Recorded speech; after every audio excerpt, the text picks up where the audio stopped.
Ça bricole? Aujourd'hui, comme promis, petite vidéo home tour de l'appartement que vous pouvez voir en avant-première derrière moi. Mais tout d'abord, je voulais remercier l'ensemble de mes amis et surtout mes parents et mon meilleur ami qui m'ont apporté énormément d'aide tout au long de ce projet et qui m'ont aidé à trouver de la motivation dans les moments difficiles où j'en avais pas forcément. Donc, un grand merci à vous. Maintenant que c'est fait, je vais pouvoir vous faire visiter tout ça. Je vais essayer tout au long de la visite de vous partager des photos avant et après, que vous puissiez vous rendre compte de l'ampleur des travaux. Et également, j'essaierai de vous partager en description les produits ou gadgets qui vont faciliter la vie de tous les jours dans cet appartement. Donc c'est parti!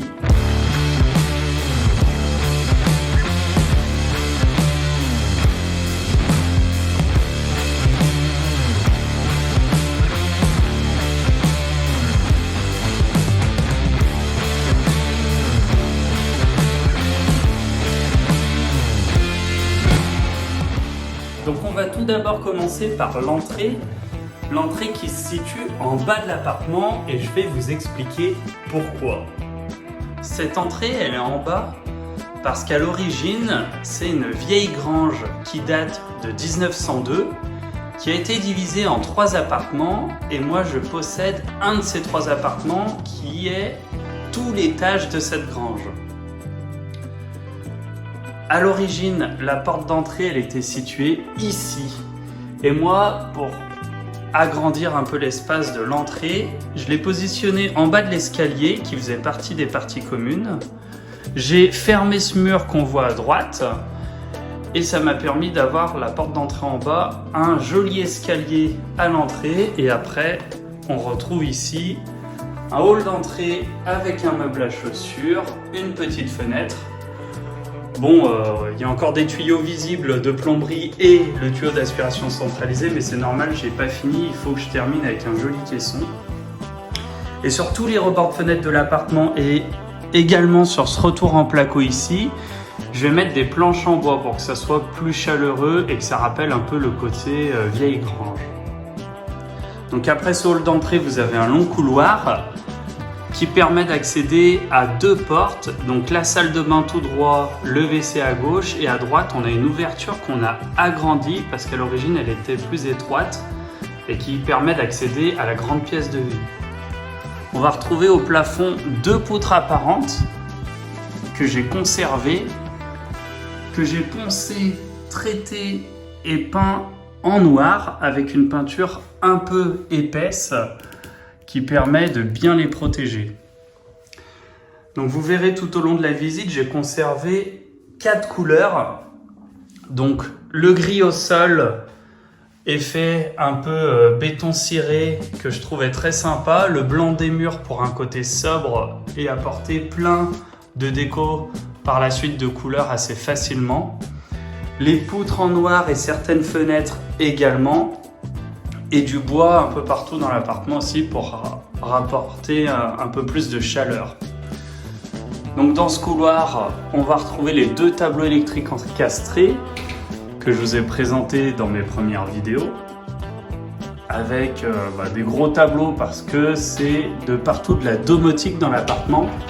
Donc on peut commander aussi bien avec les interrupteurs au mur mais également avec la voix et avec un smartphone partout dans le monde, donc bien pratique. Et ici on va retrouver le disjoncteur d'abonnés, le tableau courant faible avec la box opérateur intégrée. Donc ça c'est bien pratique, c'est très esthétique, ça m'améliore le débit fibre, mais je vous y présenterai dans une prochaine vidéo. Et voilà, on a fini pour l'entrée. À savoir que de partout dans l'appartement, vous allez retrouver des interrupteurs avec des plaques de finition esthétiques. Donc celles de l'entrée sont en inox brossé. Et vous remarquez également que les interrupteurs sont particuliers parce que c'est de la domotique. Ils ont un petit voyant, donc rose quand la lumière est activée et bleu quand la lumière n'est pas activée.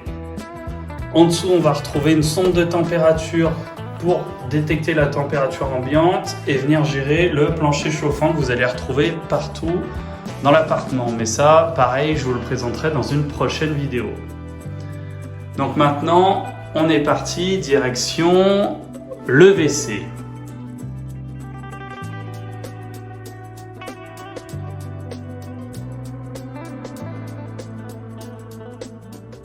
Avant de continuer la visite du WC à ma droite et de la salle de bain derrière moi, je voulais vous expliquer que c'était des pièces très mal agencées.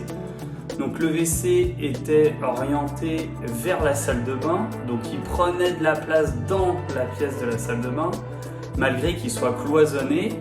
Et la salle de bain était très mal agencée, donc on perdait énormément de place, la hauteur sous plafond était ridicule, enfin bref, c'était compliqué. Donc on a tout explosé ici, on est reparti de zéro. J'ai essayé de réduire le WC au maximum pour gagner de la place dans la salle de bain. Et la salle de bain, malgré qu'elle reste petite, j'ai essayé de l'agencer au mieux. Donc je vous montre tout ça. Alors, on va commencer avec le WC. Le WC qui est suspendu. Donc bien pratique, beaucoup plus esthétique et simple à poser. Je vous ferai une vidéo là-dessus. On va également retrouver un tableau déco de la copine qui est féministe. Petit clin d'œil à toi Laurie. Et on va retrouver en haut une bouche de VMC avec une trappe qui permet d'accéder au groupe de la VMC et lorsqu'il sera en panne dans plusieurs années, de pouvoir l'enlever rapidement sans s'embêter et de le changer. On va également retrouver ici un interrupteur avec une plaque de finition en cuir avec des petites coutures. Donc plutôt sympa. Cet interrupteur-là qui est particulier parce qu'il a une détection de présence et non de mouvement, donc il va éteindre la lumière automatiquement au bout de 15 minutes, mais je vous le présenterai dans une autre vidéo. Donc voilà, c'est fini pour cette pièce, simple, et j'ai réduit la place au maximum pour gagner dans la salle de bain, comme je vous le disais. On passe maintenant à la salle de bain. Donc, en arrivant, on tombe tout de suite sur un sèche-serviette.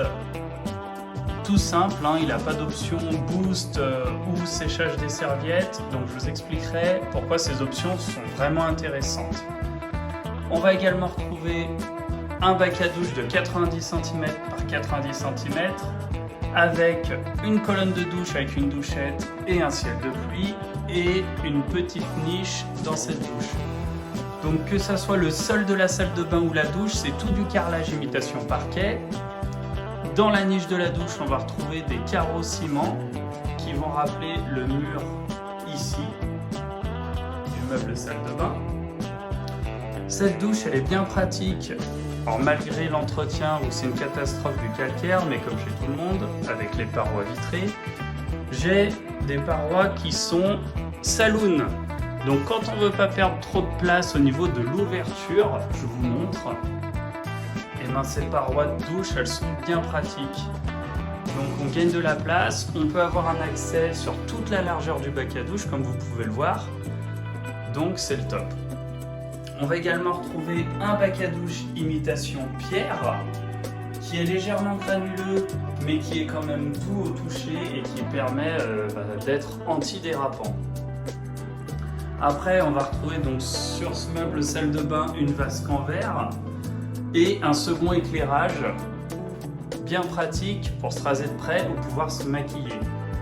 Donc ça, c'est un petit caisson que je me suis fait plaisir à faire pour le côté déco, mais qui me permet aussi de passer la gaine de ventilation de la VMC. Vous voyez, la bouche est juste là. Et après, ça m'a permis d'agrandir en hauteur la salle de bain sur tout le reste du plafond ici.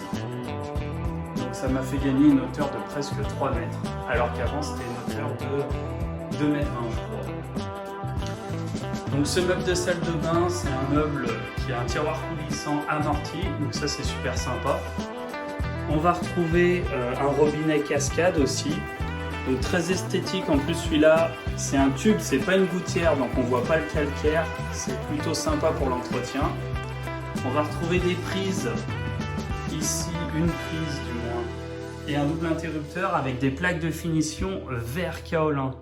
Donc ça c'est bien pratique puisque c'est un verre qui est blanc, donc aucune trace de doigt, c'est super sympa. Au bout de la salle de bain, j'ai qu'une panière et une petite poubelle que vous allez pouvoir voir ici.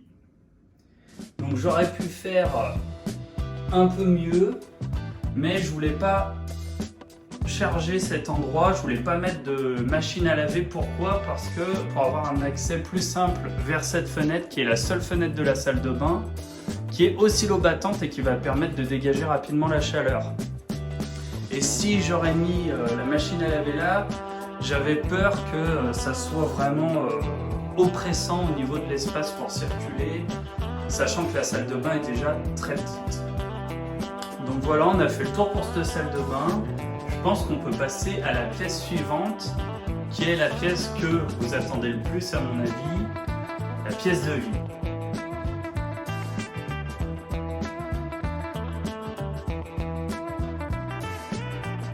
Donc tout d'abord, je voulais vous montrer l'ouverture qui donne sur la pièce de vie.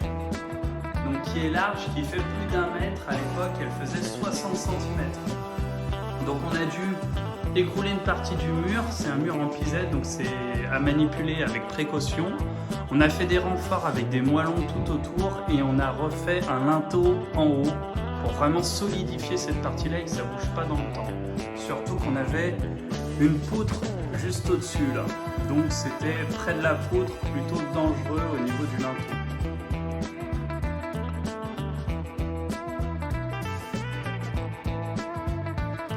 Donc alors, cette pièce de vie, elle est divisée en 4 parties, si on peut dire. On a une partie entrée ici, qui est une zone vide, qu'on pourrait dire des mètres carrés perdus, mais non, parce que c'est important de savoir se restreindre et ne pas toujours meubler.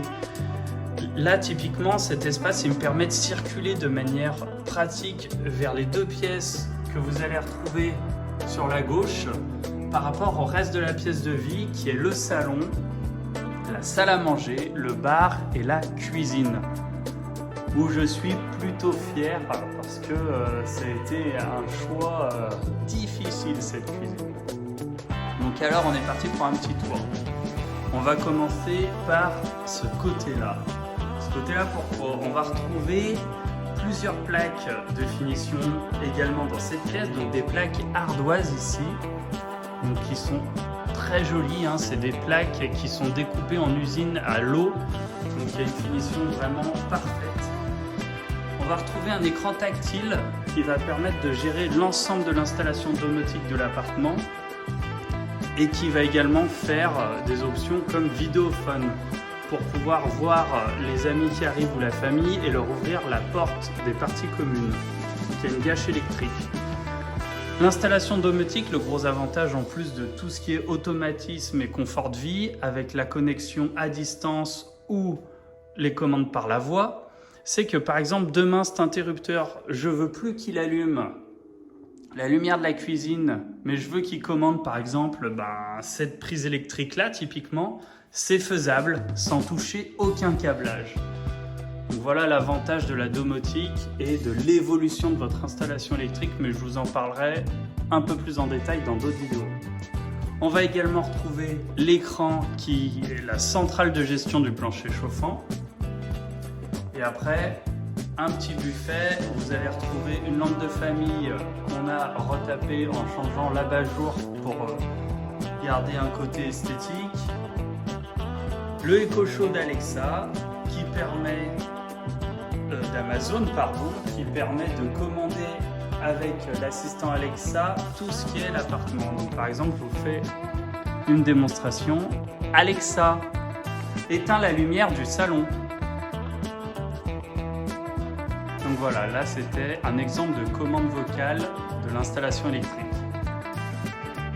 On va retrouver après un aspirateur iRobot. Donc malgré que j'ai l'aspiration centralisée que vous pouvez retrouver ici, donc toujours à prendre avec des contacts électriques. Je vous expliquerai pourquoi dans une vidéo en détail.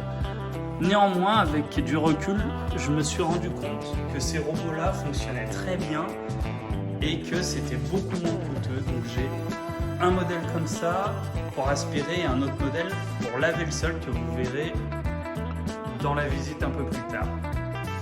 Ici, on va retrouver une télé de salon avec un meuble de salon où vous pourrez remarquer qu'il y a très peu de fils. On les voit quasiment pas, les fils. Alors la petite astuce, c'est que déjà la télé, elle a une petite subtilité, c'est que les pieds de la télé vont permettre d'intégrer tous les fils qui viennent se raccorder sur la télé, comme vous pouvez le voir. Et après, j'avais prévu 2 gros blocs prises avec des prises haut-parleurs pour le home cinéma pour éviter d'avoir les fils qui traînent autour du canapé, une prise HDMI qui va se retrouver du côté du canapé et des prises internet pour alimenter tout ce qui est console de jeu, télé, home cinéma à l'avenir, Apple TV, etc. Donc comme je vous disais, pour éviter d'avoir plein de fils qui traînent entre la télé et le canapé, je les ai fait passer dans le mur et vous allez retrouver ici une prise HDMI, des prises internet, des prises USB pour recharger le smartphone ou la manette de PlayStation par exemple. La prise HDMI, ça va être avec les prises internet pour raccorder un ordinateur portable et envoyer des vidéos ou des photos sur la télé, même si bien sûr il y a d'autres manières avec les smartphones de nos jours. Mais c'est toujours une solution qui peut être pratique et qu'il faut envisager. Comme à côté de l'ordinateur familial. Par exemple, vous avez un ordinateur fixe dans une maison, c'est intéressant de prévoir une prise HDMI qui va de cet ordinateur fixe à la télé. Et en bas, on va retrouver 2 prises de courant et des prises haut-parleurs. Donc mes enceintes de mon home cinéma seront raccordées sur ces prises qui viendront, elles, se raccorder sur la télé. Donc ça, c'est très esthétique aussi, ça évite d'avoir des fils qui traînent de partout et qui sont gênants. Après, on va arriver ici au niveau de la salle à manger cuisine. Donc c'est une zone avec les mêmes plaques matières. Donc c'est des plaques en béton ciré. Donc je ne sais pas si la netteté va se faire. Vous voyez, vous avez des petits trous. Donc ça, c'est les bulles qui éclatent quand on fait le béton et qu'on vient le lisser. Donc ces prises-là, d'ailleurs toutes les prises de l'appartement, elles sont affleurantes. Donc ça protège de la poussière, ça protège du gras dans une cuisine et ça protège également les enfants. Et lorsque vous allez venir brancher votre fiche sur la prise, ça va s'enfoncer naturellement et ça tient beaucoup mieux. Donc on va retrouver ces plaques grises effet béton ciré un peu partout dans la cuisine. On en retrouve ici une triple aussi et là-bas une triple prise. Mais également derrière la table de la salle à manger. Et ça, c'est un petit clin d'œil à mon ami Pierre et mon ami Damien, c'est la prise raclette celle-ci, elle est faite exactement pour ça, et exclusivement pour ça. Donc dans cette pièce, vous avez pu remarquer qu'au plafond aussi, il y a des délimitations avec des caissons en placo. Donc j'ai fait ces délimitations-là exprès parce que je voulais cacher les poutres qui étaient solides mais malgré tout abîmées. Et aussi parce que la poutre là-bas vers le bar, tout le long elle était abîmée, donc on l'a changée, on a refait un peu de charpente. Après je suis venu rajouter des bastings dans la largeur pour renforcer l'angle. Et du coup j'ai pris la décision de rabaisser tout le plafond sur cette partie-là pour apporter un côté plus cosy au niveau du bar. Le bar où vous allez retrouver le même plan de travail que la cuisine, mais c'est des chutes en fait. Donc j'ai conservé ces chutes là pour faire par la suite un joli plan de travail au-dessus de la cave à vin gentiment offert par mes beaux-parents et faire également une petite étagère dans l'angle pour des souvenirs. Et vous voyez ici les plaques d'interrupteur, elles sont en acajou, donc c'est du vrai bois, c'est très esthétique. On va aussi retrouver le robot laveur, comme je vous avais expliqué, une tuerie ce robot. Donc je vous en parlerai dans une autre vidéo, mais vraiment une tuerie, il fonctionne super bien, donc je vous conseille vraiment de l'acheter. Niveau esthétique, j'ai mis des spots blancs au plafond ici, des spots blancs mat, parce que souvent la peinture blanche au plafond c'est du mat. Pourquoi du blanc? Parce que le plafond est bas, donc si j'aurais mis des spots noirs, comme dans le reste de l'appartement, ça m'aurait rabaissé le plafond et ça aurait pu être également oppressant. Mais sinon, dans les hauteurs standard plafond, vous voyez qu'ici dans la cuisine, c'est des spots carrés qui permettent d'éclairer toute la circulation de la cuisine et l'îlot. Et au niveau du salon, c'est des spots ronds noirs également.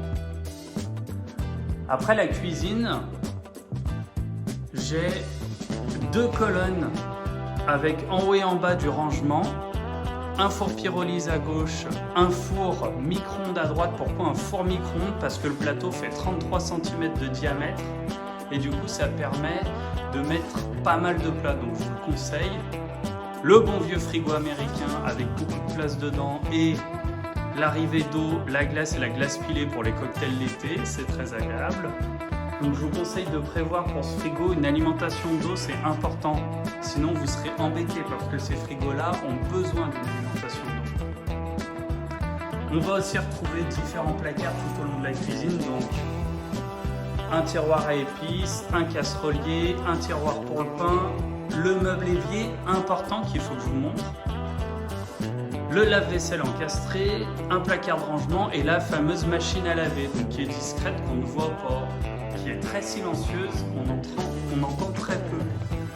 Donc vous voyez qu'une machine à laver, ça peut se mettre ailleurs que dans une salle de bain quand on est dans un appartement, bien sûr, qu'on n'a pas une pièce dédiée pour ou qu'on veut gagner de la place dans notre petite salle de bain. Ici, la plaque de cuisson avec la hotte. Oui, c'est bien hotte, parce que j'ai des invités des fois qui me demandent si c'est pas une télé. Donc non, c'est bien hotte. Et on va retrouver, pour garder le côté noir de la plaque de cuisson, la plaque au mur pour la faïence, la hotte, une plaque noire qui rappelle la même couleur avec une sortie de câble. Donc cet appareillage mural, je ne me rappelle plus si je vous l'ai dit, c'est la gamme Céliane. Donc c'est un appareillage mural très esthétique, même s'il y a plein d'autres gammes et que je vous les présenterai dans d'autres vidéos. On va retrouver aussi un truc sympa, c'est ça. Ça, c'est une trappe pour l'aspiration centralisée. Donc quand vous avez des petites miettes, vous embêtez pas, vous jetez tout par terre. Vous prenez votre petit balai, vous ouvrez ici et ça va aspirer toutes les miettes que vous allez rejeter directement dans l'aspiration centralisée. Donc ça, c'est bien sympa aussi. Un petit gadget à avoir, je trouve. Mais bon, après, si vous avez les robots aspirateurs, il n'y a plus du tout d'intérêt à avoir ce gadget. La fenêtre, qui est oscillobattante également, parce que même si vous avez une hotte, et même si on va retrouver ici la bouche de la VMC, c'est toujours important, je trouve, d'avoir une fenêtre dans la cuisine ou une baie vitrée pas loin qui va permettre d'aérer facilement les odeurs. Maintenant, comme je vous le disais, sous le meuble de salle de bain, important, ce que je vous conseille, c'est déjà un filtre anti-calcaire, ça c'est primordial maintenant. Si vous n'avez pas un adoucisseur, parce que c'est onéreux, mettez au moins un filtre anti-calcaire. On va retrouver aussi une vanne d'arrêt pour l'alimentation d'eau, pour pouvoir couper l'alimentation rapidement si vous avez un pépin sur votre installation de plomberie, et une nourrice qui va alimenter toute l'eau froide de l'appartement. Après, on va retrouver le lave-vaisselle, un placard de rangement et la machine à laver ici. Donc cette cuisine, j'ai un seul regret. Donc l'esthétique me plaît énormément et plaît à beaucoup de gens que j'invite. Surtout les rappels des plans de travail de l'îlot que j'ai mis autour des meubles hauts. Et le plan de travail de l'îlot que j'ai fait en 2 cm d'épais, donc très fin, pour pouvoir vraiment avoir un gros contraste avec ce plan de travail identique à celui du reste de la cuisine, mais qui est plus épais, qui est en 10 cm d'épais pour apporter vraiment un côté robuste à l'îlot. Donc mon regret, comme je vous le disais, c'est ces tiroirs ici, qui sont push-up, c'est-à-dire que tout l'îlot, c'est des tiroirs push-up. Donc push-up, c'est quoi comme mécanisme? C'est ce mécanisme-là. Donc vous appuyez, le tiroir va s'ouvrir.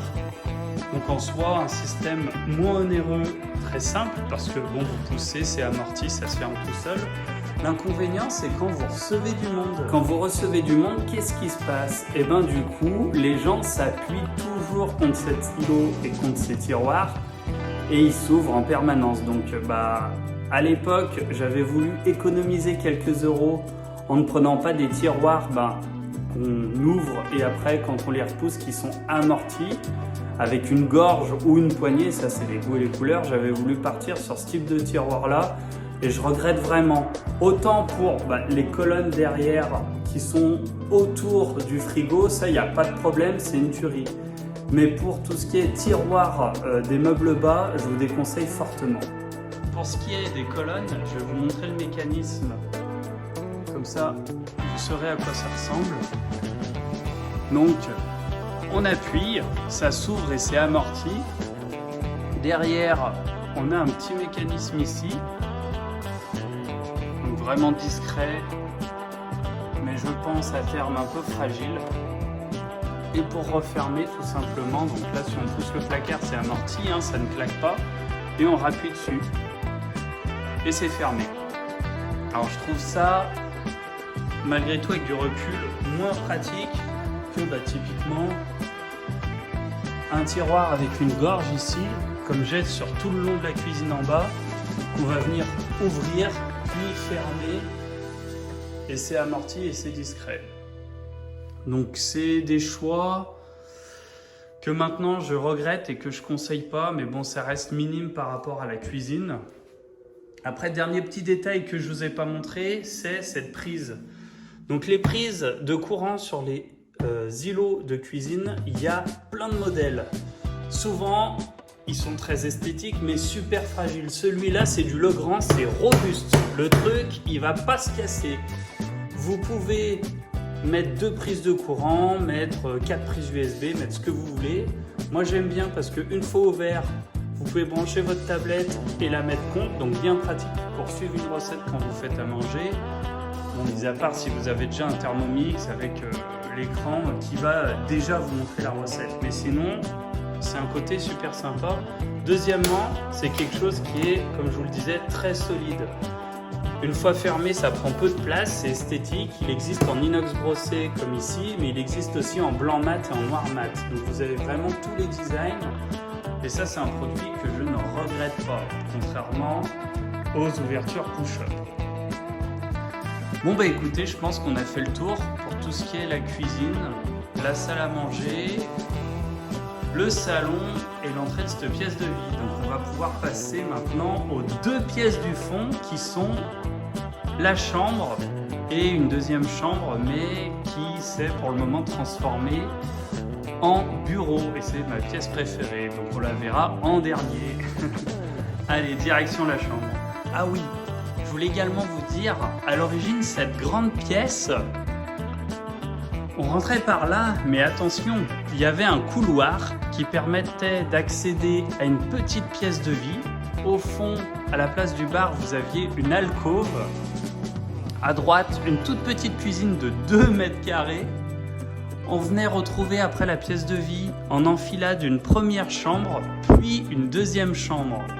Et là, ici, on était situé dans un couloir qui permettait d'accéder à cette chambre. Donc c'était vraiment une vieille bâtisse à l'ancienne avec plein de pièces qui permettaient de découper le froid qui venait de l'entrée et qui permettait de garder la chaleur dans toute l'habitation. Donc nous, on a explosé toutes ces cloisons, on a explosé le plafond qui était un vieux plafond en lattice, c'est-à-dire des fines bandes en bois clouées où on vient ratisser du plâtre par-dessus pour faire la finition blanche. Et on en a fait un seul et même plateau. Tout ce plateau, vous verrez des photos que je vous partagerai en même temps, on l'a remis de niveau en projetant de la mousse expansive à forte densité qui va venir réajuster le niveau mais également isoler.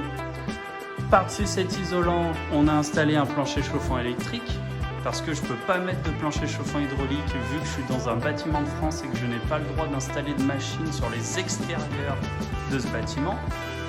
Après, on est venu couler une chape en ciment anhydrite, donc une chape allégée parce qu'on est sur un plancher bois et vous pouvez constater que Après 3 ans de vie dans cet appartement, le carrelage n'a pas bougé, pas une seule fissure, pas une craquelure de joint, rien. Ça, c'est le fait de prendre le temps et de bien faire les choses. Ça permet d'avoir un travail de qualité. Il faut arrêter de se presser pour faire un travail dégueulasse, c'est vraiment important. Ou alors prenez le temps de sélectionner les bons artisans. Ne pas toujours chercher le prix le moins cher, c'est un conseil aussi que je vous donnerai parce que ça risque de vous apporter beaucoup de problèmes.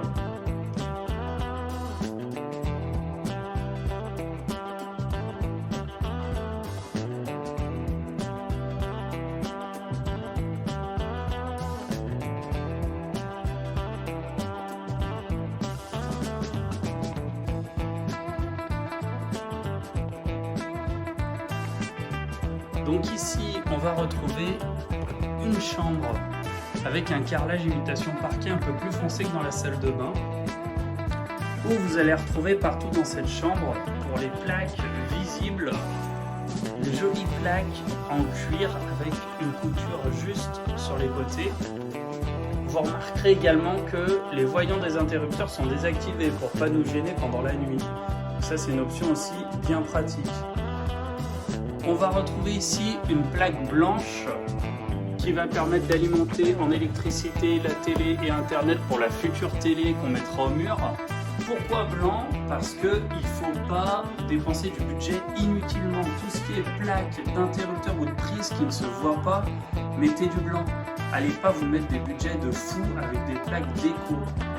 Et au contraire, ça vous permettra d'économiser pour vous faire plaisir sur des plaques qui sont beaucoup plus visibles. Par exemple, dans les pièces de vie, quand on invite des amis ou de la famille. On va retrouver une fenêtre en bois. Donc vous voyez qu'il y a beaucoup de fenêtres où j'ai pas fait les rebords en bois. Les fenêtres, elles sont peintes en noir par-dessus du bois, donc ça rend plutôt bien. Mais les rebords de fenêtres n'y sont pas, contrairement à la fenêtre derrière. Je vais vous montrer vite fait. La table de la salle à manger. Elle, le rebord en bois a été fait. Il est identique au plan de travail de la cuisine et ça rend beaucoup mieux. Donc quand j'aurai un peu plus de temps, je le ferai sur toutes les fenêtres et ça sera beaucoup plus cosy. Maintenant, on va retourner à la chambre où il y a une petite subtilité, bon, un grand lit, mais surtout de chaque côté de la tête de lit, vous allez retrouver une liseuse, un double interrupteur et une double prise USB. Pourquoi? Alors moi j'adore les produits connectés, mais je pense que de nos jours il y a beaucoup de gens qui ont un smartphone. L'avantage de ces deux interrupteurs, on allume soit le point de centre ici, soit la liseuse ici. La liseuse qui a un bouton pour faire varier l'intensité. Donc c'est quand même une liseuse qui éclaire, hein, donc ça suffit amplement pour lire. C'est un peu onéreux, mais honnêtement bien pratique et c'est une lampe qui peut varier, qui est flexible, qu'on peut régler dans tous les sens. Donc c'est un petit budget, mais je vous expliquerai une petite astuce si vous n'avez pas les moyens pour ça. Après, on va avoir une double prise USB et une prise de courant en bas.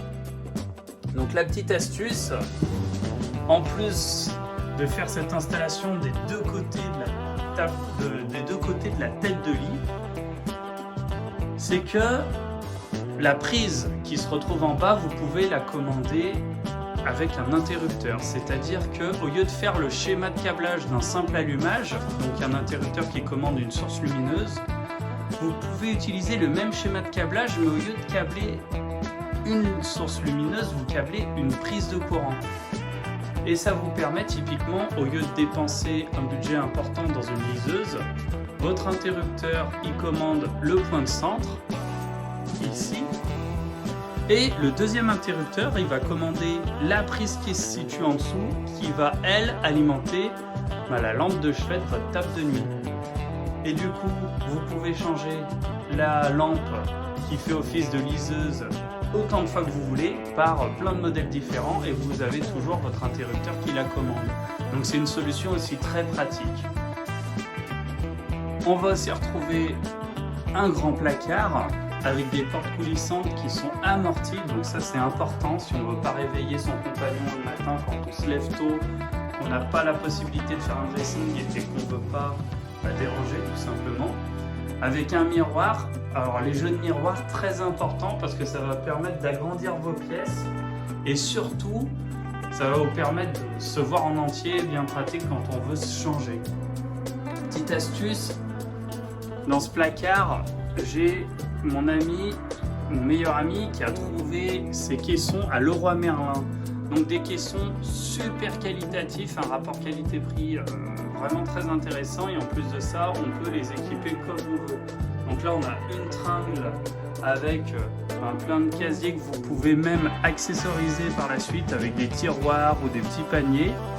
Et on va retrouver de l'autre côté, moi j'ai fait un système avec pareil plein de casiers, mais surtout une tringle en haut et une tringle en bas pour les jeans. Donc vous avez vraiment plein de possibilités avec ces caissons là, c'est à Leroy Merlin que vous allez les trouver et c'est vraiment très économique également. Bon, on a fait le tour pour cette pièce, on va pouvoir passer à la pièce suivante, le bureau. Alors, ce fameux bureau qui devait être à la base une chambre, mais qu'on a transformé en bureau, surtout pour la copine pendant le confinement.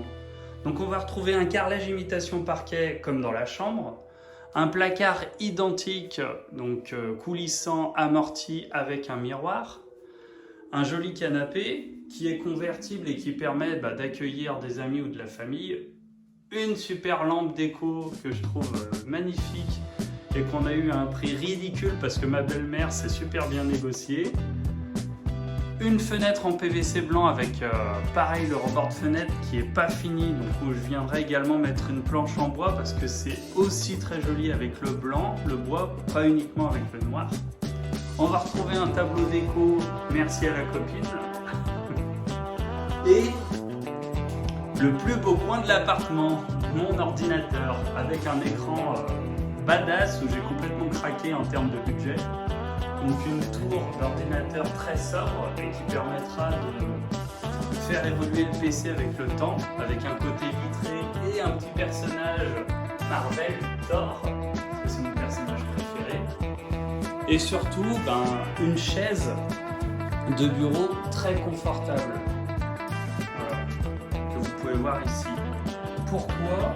Parce que tout simplement, cet endroit, c'est là où je passe clairement le plus de temps parce que je fais énormément de référencement sur mes réseaux sociaux, je crée tous mes designs moi-même et bien évidemment les montages vidéo.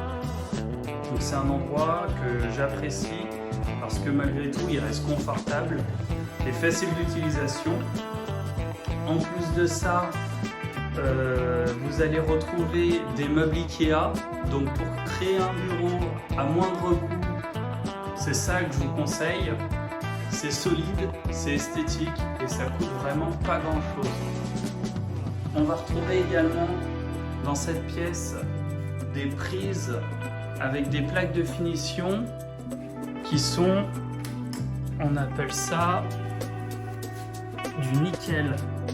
Donc voilà, c'est un métal aussi, très épuré et surtout très doux au toucher et ça reste super joli.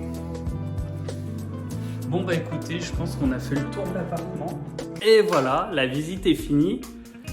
J'ai essayé de vous partager vraiment tous les produits ou les petits gadgets que j'ai installés et qui m'ont facilité la vie dans cet appartement tous les jours, ou du moins l'entretien pour certains et qui m'ont apporté du confort pour d'autres. Si vous avez des questions, tout simplement, n'hésitez pas à les poser en commentaire et j'y répondrai avec grand plaisir. N'hésitez pas aussi à mettre un pouce bleu positif ou négatif, ça m'aide à savoir si le contenu vous plaît et ça me motive aussi à m'améliorer. Et puis partagez en plus grand nombre. N'hésitez pas à vous abonner aussi à la chaîne et moi je vous dis à la prochaine dans d'autres vidéos. Ciao!